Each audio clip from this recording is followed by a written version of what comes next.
జనవరి 11 పునీత థియోడీసు గారి పండుగ.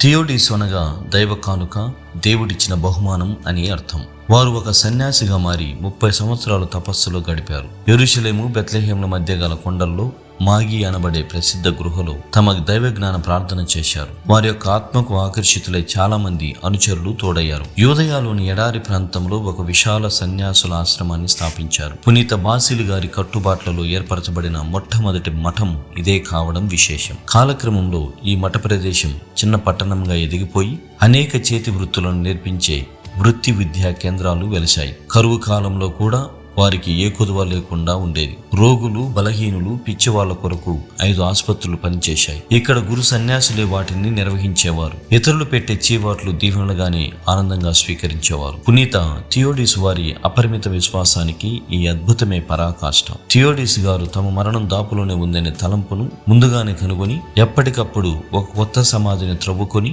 అందులో కూర్చొని ధ్యానం ఆచరించేవారు. దేవునిపై సంపూర్ణ విశ్వాసమే ఆయన జీవన సారం.